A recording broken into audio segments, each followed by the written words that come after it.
días a Mundo, Barquisimeto. Qué gusto estar aquí con todos ustedes. De verdad que es un placer para mí compartir este espacio.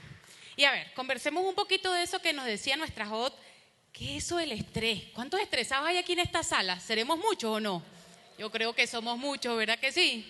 A ver, bien, ¿qué es esto del estrés?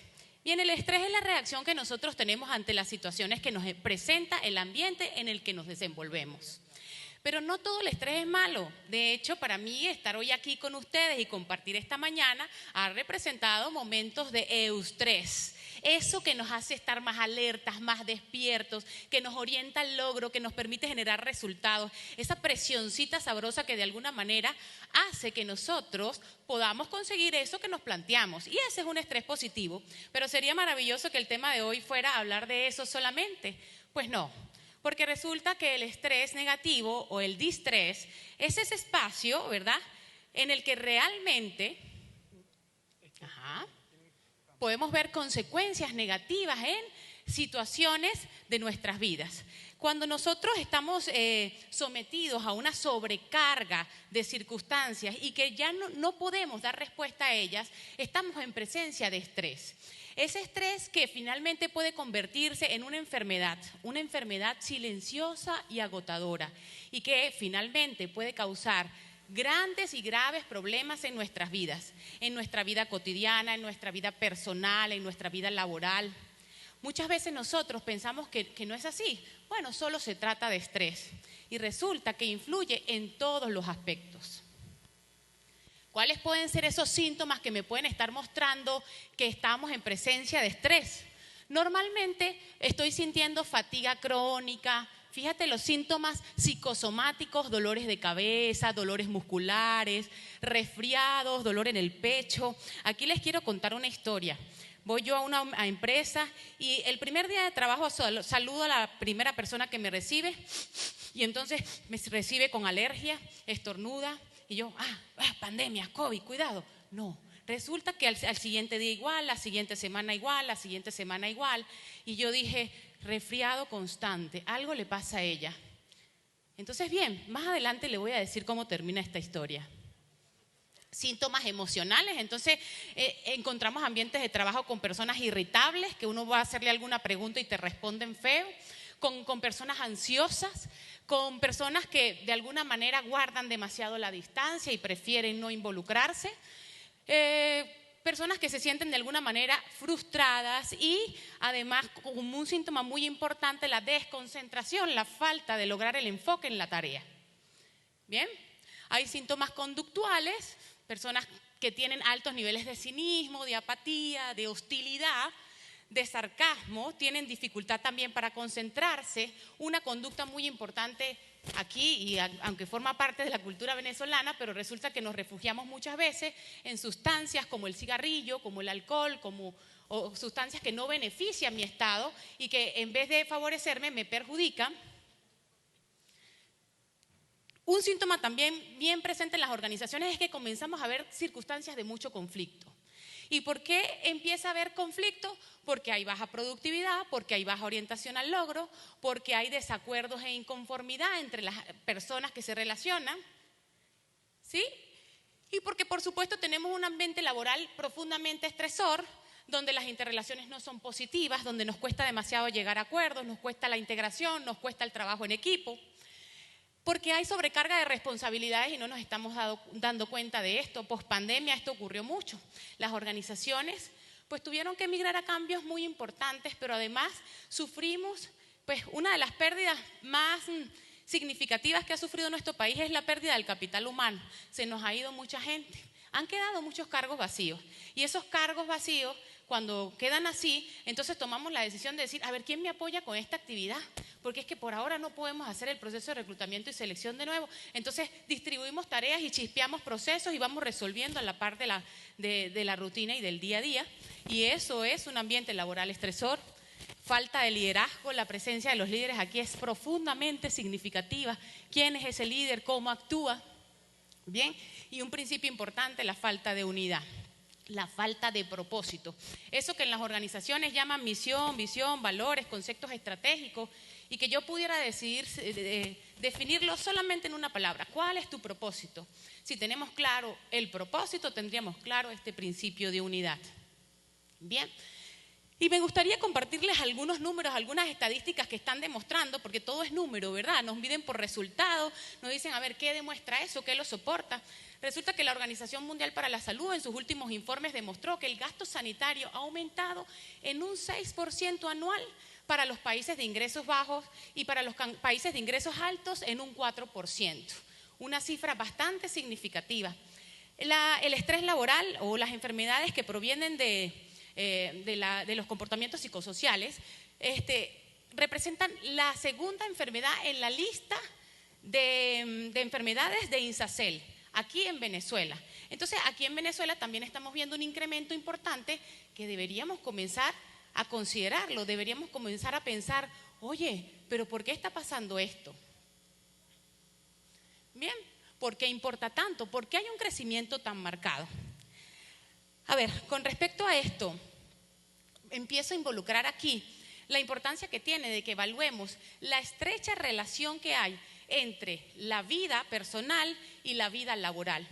Resulta que hay una estrecha relación en esto, pero estos vínculos parece que están desconectados, están desprendidos. Bueno, no importa cuánto trabaje, por ahí he escuchado varias veces, no importa que trabajes mucho, vamos, dale que tú puedes, y resulta que eso va a traer una consecuencia. Eso está científicamente comprobado, que nosotros necesitamos descansar, que nosotros necesitamos apartar un tiempo para nuestra vida personal y que necesitamos tener un equilibrio entre estas dos variables, porque puro trabajar, algo de ese círculo de la vida se va a ver fracturado, ¿verdad que sí? Ahora Carlos, además, de una manera muy vulnerable y muy bonita, nos contó de su propia experiencia. Qué valiosa experiencia la que hoy nos compartió él, porque mostró cuál consecuencia desbordante tuvo el haberse dedicado demasiado tiempo al trabajo. Y eso nos puede pasar a todos. Eso incluso me puede estar pasando a mí. Y de hecho, créanme y les aseguro, no trabajamos un tema porque no lo necesitemos. Lo trabajamos porque lo necesitamos. Y ese es mi espacio vulnerable. Entonces, bien, aquí quiero hacer una pausa porque la cultura y el diseño organizacional son una de las variables más importantes a analizar como elemento estresor del síndrome de burnout. ¿Y por qué lo tengo que analizar? Porque en la cultura es donde yo puedo mirar cómo se comporta la organización y cuáles son las variables que está presentando para impulsar este espacio. Ahora bien, el ADN de una organización es su cultura. ¿Cuánto tiempo nosotros pasamos en el trabajo? Mucho, ¿verdad? Entonces, si sabemos que es así y es donde mayor tiempo invertimos, tenemos nosotros que ver cómo hacemos para que ese espacio sea un espacio sano. Y las empresas además tienen que invertir en esos ambientes sanos porque por consecuencia tendrán trabajadores más productivos y podrán mejorar sus resultados. Nosotros hablamos desde muchas perspectivas de la estrategia y una de las estrategias es que empecemos a mirar como ventaja competitiva más importante a las personas que nos acompañan, porque las personas que nos acompañan son las que hacen posible las cosas, ¿o no? Sí, ¿verdad? Entonces, bien, yo les quiero mostrar una forma de afrontar esto y de alguna manera hacerme cargo de las circunstancias, pero yo no le quiero dejar todo el trabajo a las organizaciones, porque eso sería locus de control externo, poner todo afuera y no mirar cuál es el grado de responsabilidad que yo tengo ante las circunstancias que vivo. Este primer principio yo decido llamarle bienestar común, un cambio de foco del ego al ser. ¿Y en qué consiste esto? Mire, difícilmente nos equivocamos si somos sinceros con nosotros mismos. Y si empezamos por preguntarnos, ¿cuál es la conversación intrapersonal que yo tengo conmigo? ¿De qué manera manejo los pensamientos? ¿Hacia dónde dirijo las circunstancias cuando tengo una circunstancia compleja? Y comienzo entonces en ese poder maravilloso que tiene hacerme preguntas y así responsabilizarme de eso que está pasando. ¿Cómo estoy respondiendo? Mire, todos los individuos estamos invitados a aceptar que todo este tiempo nos somete a cambios disruptivos, potentes, fuertes y que podemos elegir dos caminos. Esto es un camino de dos ejes. El camino de la hostilidad, el camino ese que me hace resistirme al cambio y me hace decir, no, hacia allá yo no quiero ir. Porque resulta que lo que me hace estar en ese lugar es que yo tengo el control, así como lo hago me funciona, yo soy la que sabe. Y resulta que desde ese espacio lo único que estoy ofreciendo es resistencia. Y la resistencia sostenida en el tiempo se convierte en estrés laboral o en síndrome de burnout.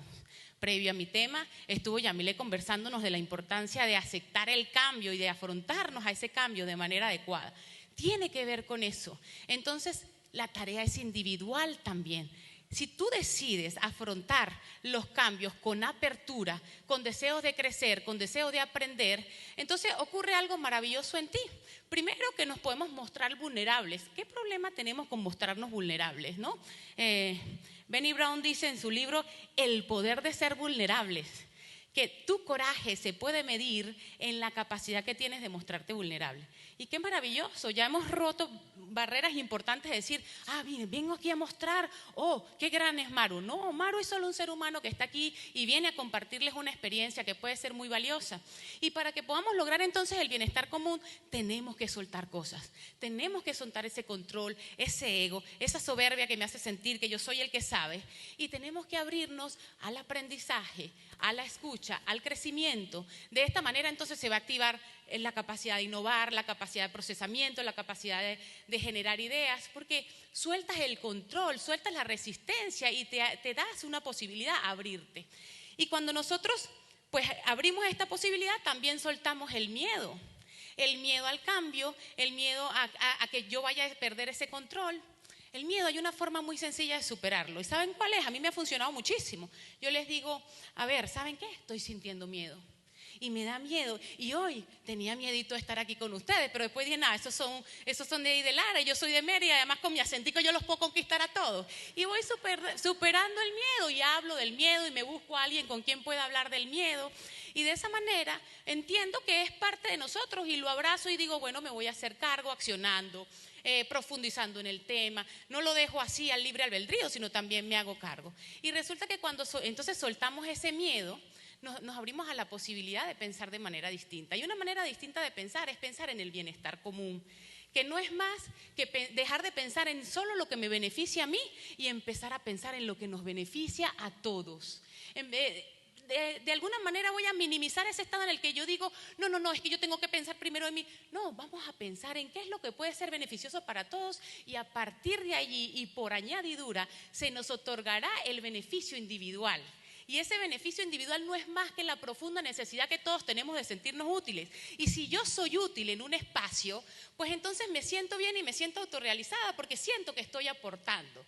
Entonces, desde este espacio ocurre algo en nosotros. Podemos fácilmente descubrir ese qué y para qué lo estoy haciendo. Y cuando yo tengo apertura y pienso en el bienestar común, entonces se activa el cómo y el cuándo. El bienestar común potencia demasiado a los equipos de trabajo y además activa la sinergia. La suma de las partes nunca será igual que el trabajo que puedas hacer por sí solo.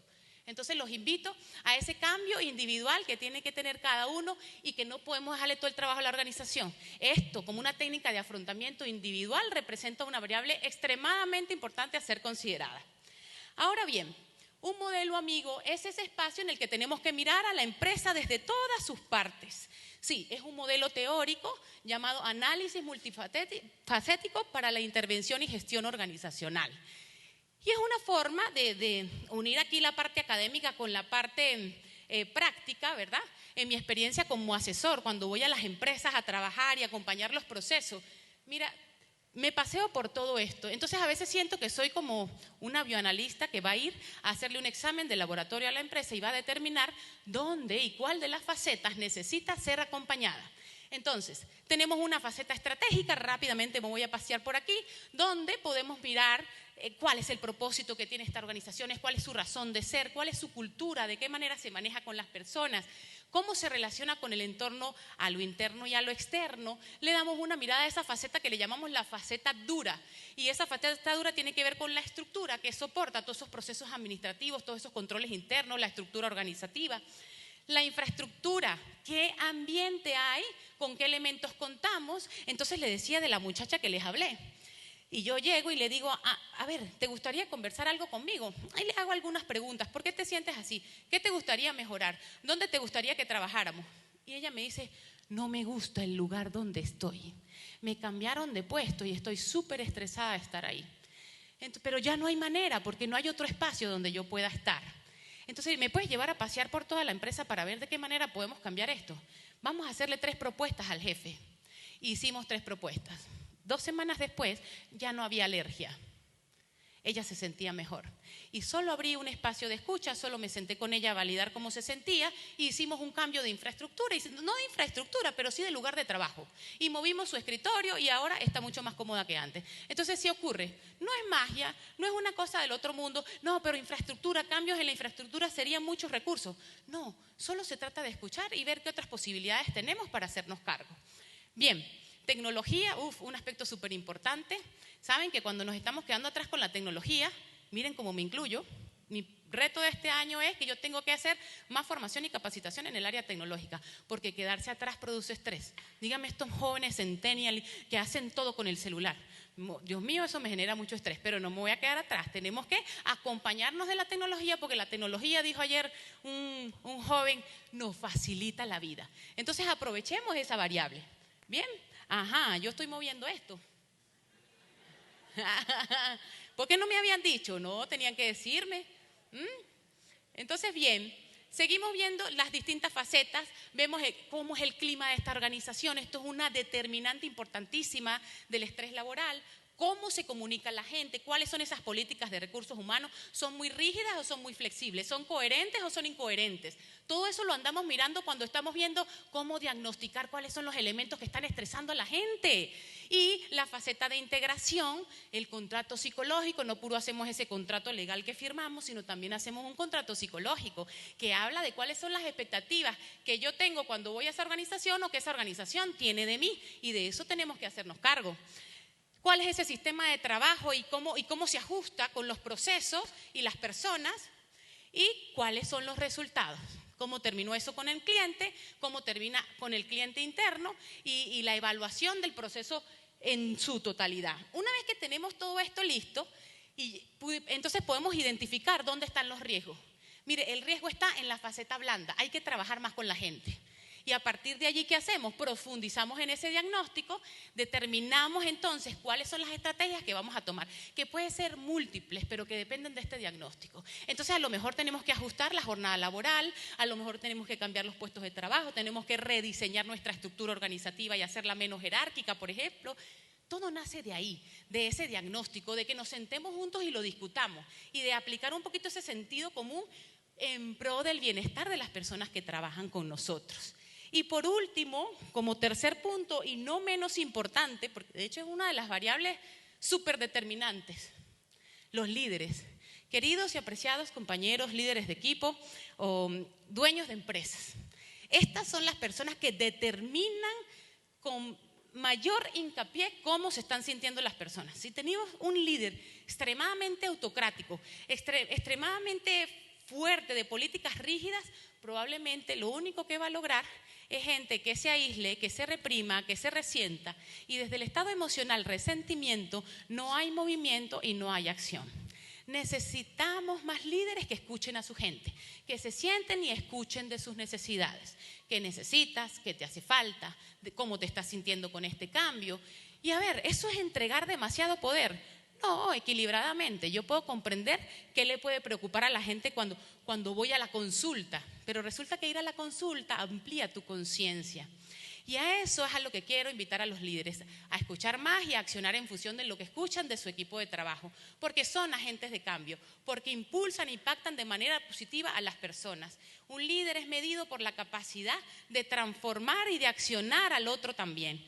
Entonces, practiquemos un poquito más ese principio que yo le llamo principio de conciencia colectiva.